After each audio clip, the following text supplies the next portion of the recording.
Continuamos con el abordaje de indicadores de rentabilidad y de indicadores de costo-eficiencia en el contexto de la asignatura Sistemas de Inversión Pública en la Maestría en Gestión Financiera del Sector Público. Mi nombre es Claudia Nerina Boteón, soy profesora de la Universidad Nacional de Cuyo. En este caso, lo que vamos a hacer es concentrarnos en los indicadores que se llaman de costo-eficiencia o de costo-efectividad. Lo que hay que tener en consideración es que existen situaciones en las que se aplican indicadores que se llaman de costo-eficiencia. Esto ocurre, por ejemplo, en proyectos cuyos beneficios pueden ser de tal naturaleza que resulte muy difícil valorizarlos en términos monetarios. En algunos casos porque son subjetivos, en otros porque no se conoce una metodología para su evaluación. Por ejemplo, es muy difícil valorizar todas las consecuencias de un cambio en el medio ambiente ocasionado por un proyecto. En otras ocasiones, los beneficios son tan grandes que no hay dudas que el proyecto debe ejecutarse. Por ejemplo, en la República Argentina se establece la obligatoriedad de la enseñanza básica.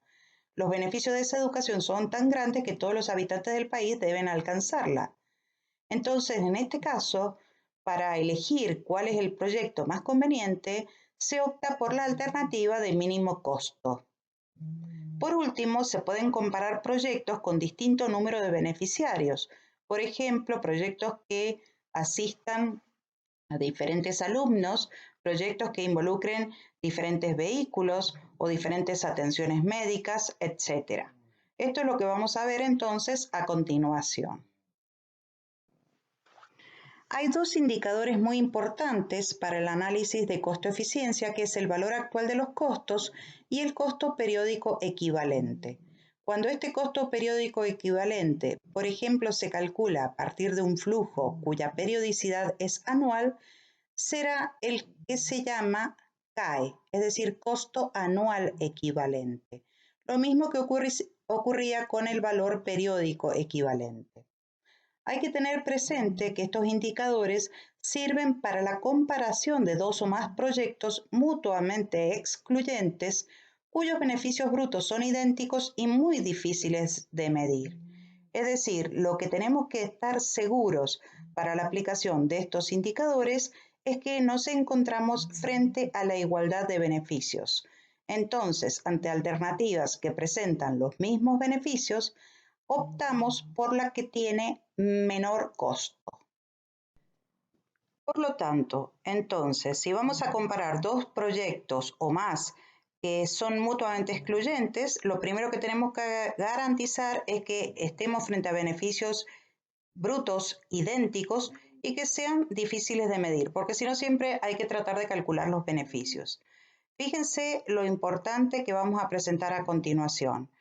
Cuando uno calcula o transforma el valor actual de los costos en una cuota vencida del sistema francés, esa cuota recibe un nombre especial que es costo periódico equivalente. Esto ocurría también con el valor periódico equivalente, porque recuerden que era la transformación del VAN en una cuota del sistema francés. Es decir, la cuota es siempre calculada bajo el sistema francés, solamente que recibe un nombre distinto según a partir del valor Y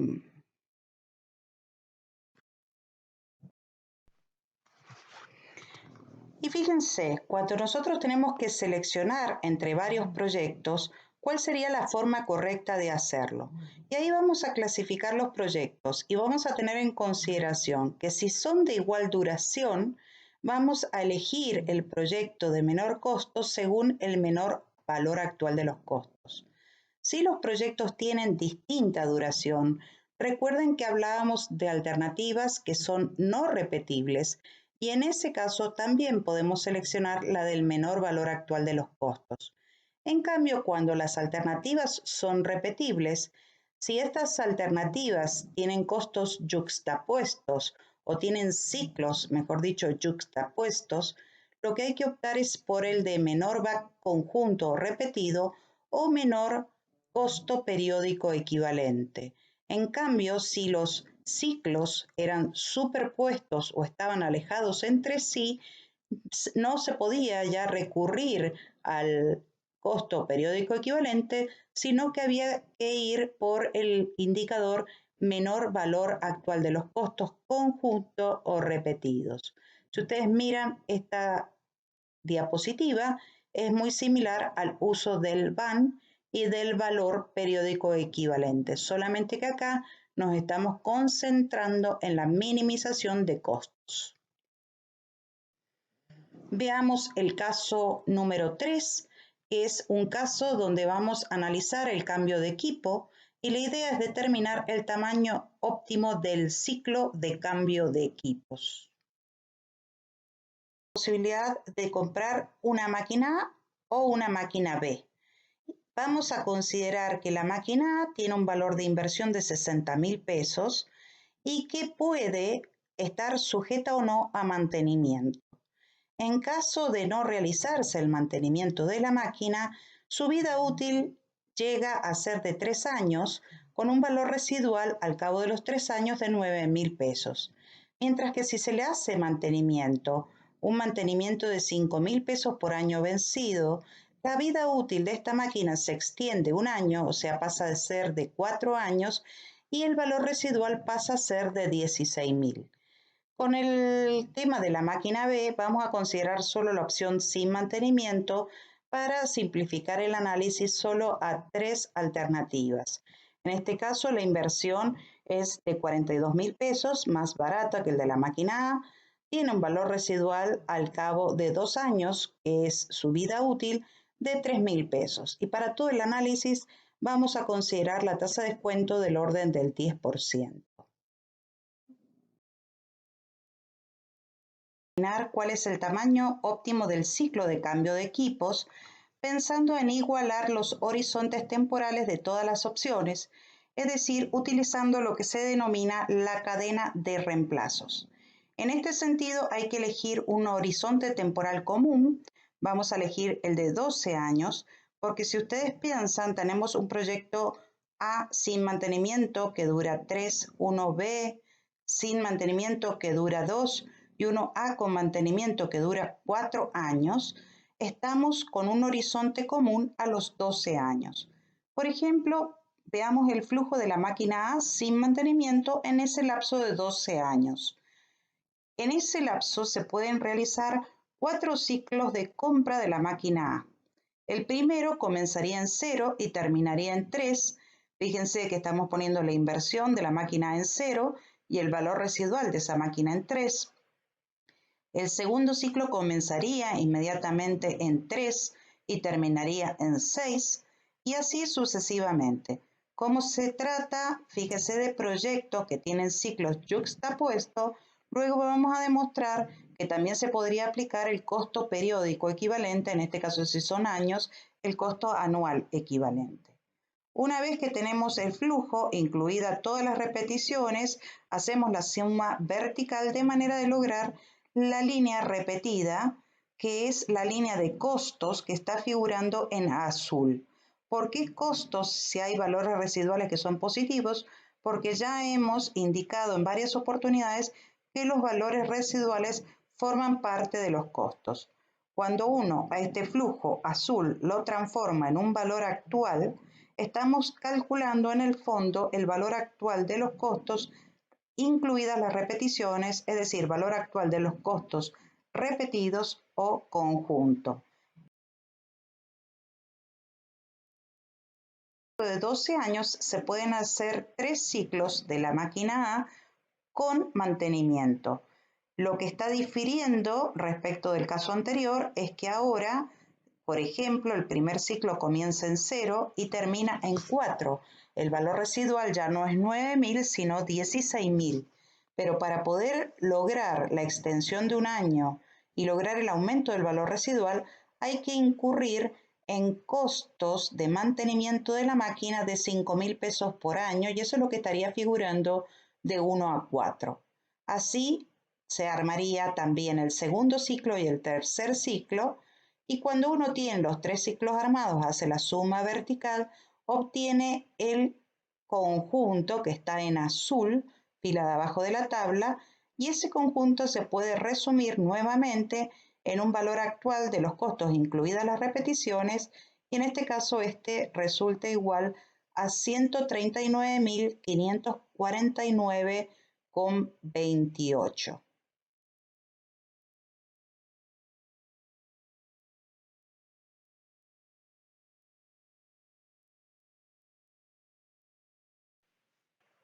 No les presento el de la máquina B, eso se los dejo para ustedes, sino que directamente pongo los resultados. El valor actual de los costos de cada una de las opciones aparece en la segunda columna de la tabla. Es un valor actual de los costos igualado en el horizonte temporal de 12 años, es decir, que incluye las repeticiones hasta equiparar la duración a 12 años, y se puede determinar que el menor valor actual de los costos repetidos, que es el criterio de decisión, es el de comprar la máquina A y hacerle mantenimiento. De esta forma estaríamos minimizando el costo de la máquina o el costo asociado a las máquinas o a los equipos. Como los ciclos de compra de los equipos son yuxtapuestos, se puede utilizar el CAE para simplificar el análisis, es decir, evitar plantear la cadena de reemplazos. En este sentido, lo que se debe hacer es plantear el primer ciclo correspondiente a cada una de las alternativas, es decir, el primer ciclo de A sin mantenimiento, que sería el que dura 3 años, el de A con mantenimiento, que sería el que dura 4, y el de B sin mantenimiento, que sería el que dura 2 años. A partir de cada uno de estos ciclos se calcula el BAC. BAC simple, es decir, el BAC de ese primer ciclo. Y este BAC se transforma en una cuota del sistema francés que se llama CAE. La idea es que hay que tener en cuenta que para determinar el número de cuotas se debe respetar la duración del ciclo. Es decir, el CAE que se calcula del caso de la máquina A sin mantenimiento es un CAE que responde a 3 cuotas del sistema francés calculado a partir del BAC de 53.238. El de A con mantenimiento son 4 cuotas del sistema francés y el B sin mantenimiento 2 cuotas del sistema francés. Una vez que tenemos estos CAEs, tenemos que elegir aquella opción que genera un menor CAE, porque la idea es que el CAE es sustituto del BAC repetido o BAC conjunto. Si las opciones tienen ciclos yuxtapuestos, nos ordenan los proyectos de igual manera. Entonces es una forma de simplificar el análisis. Vamos a ver un último caso, que es un caso de un proyecto de prestación del servicio de educación básica, para el cual lo que nosotros vamos a hacer es proceder a la minimización de costos. Y así podemos mostrar de alguna manera un avance más para el uso de estos indicadores de costo-eficiencia. El servicio de educación básica es obligatorio y por lo tanto entonces no vamos a medir los beneficios de la educación, sino que vamos a minimizar los costos de prestar este servicio. Vamos a evaluar 2 tipos de construcción edilicia para una escuela, una alternativa A que es un edificio de ladrillo que tiene mayor durabilidad y menor mantenimiento o costo de mantenimiento, y una alternativa B que es un edificio prefabricado. Vamos a suponer que en ambos edificios el nivel de educación, el grado de educación, la calidad de educación que se puede prestar es exactamente la misma. Por lo tanto, vamos a elegir la opción de menor costo. En este caso, los datos son datos muy sencillos, son de inversión para el edificio de ladrillo y madera, de duración, que fíjense que el de ladrillo dura 50 años y el de madera 15, y el mantenimiento anual para cada uno de los elementos o de estos alternativas edilicias es de 1.000 y 2.000 pesos por año vencido.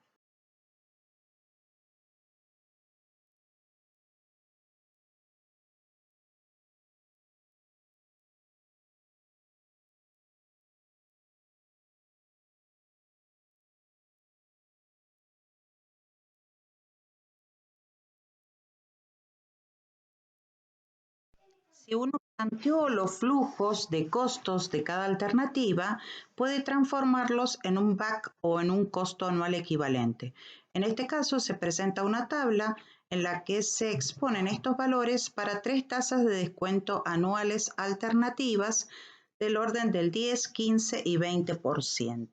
Lo que puede visualizarse es que si la tasa es del orden del 10% anual, la mejor alternativa es la A, es decir, escoger la escuela de ladrillos. Y para las tasas del 15-20% anual, la mejor opción es la B, es decir, elegir la escuela prefabricada y cada 15 años reconstruirla. Las tasas para las cuales las alternativas son indiferentes, te lo dejo que calculen con la función buscar objetivo, es del orden del 10,265%. Ahí es donde se revierte la situación. Esta comparación es válida si ambas alternativas permiten atender la misma cantidad de alumnos.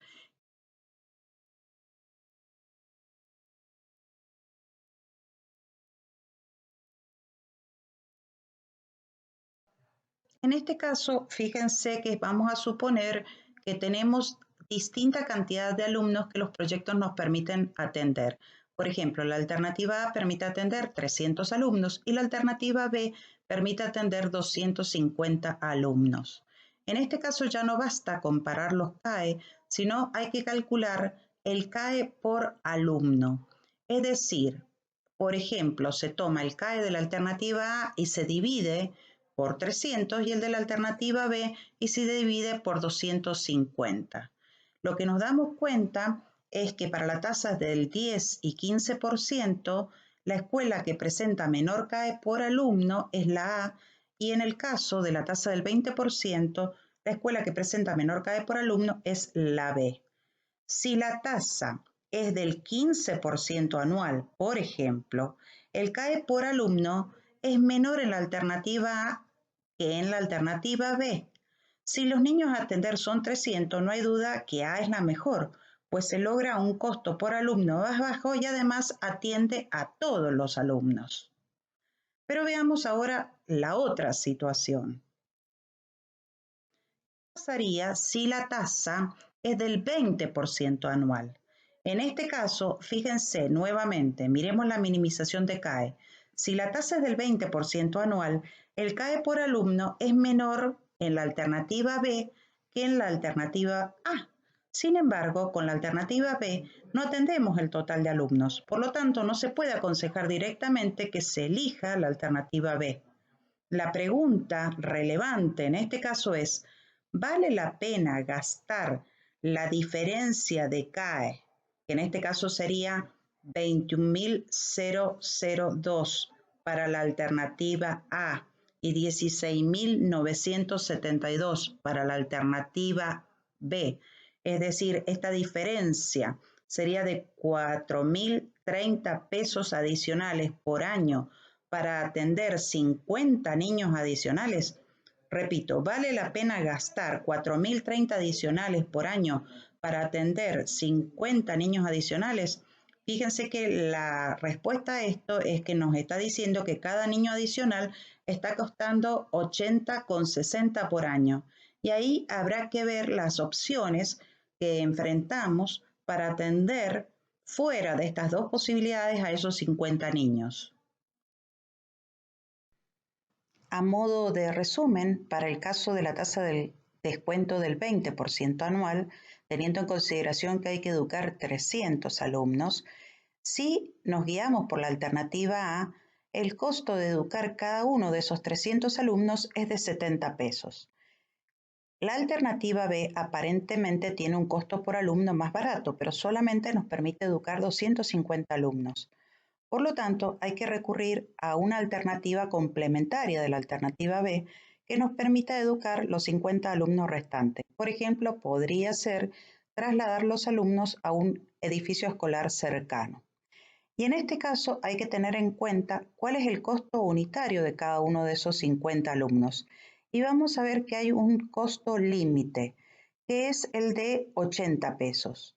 Porque si el costo unitario por alumno es mayor que 80 pesos, en realidad el promedio de los 300 alumnos, 250 a 68, más 50 alumnos a un costo mayor que 80 pesos, da mayor que 70, y en este caso correspondería elegir la alternativa A porque sale más barato por alumno educar a través del edificio escolar de ladrillos, mientras que en el caso de que la alternativa, trasladar a los alumnos, sea de un costo menor que 80 pesos por alumno, el promedio arrojará un valor resultante menor a los 70 pesos.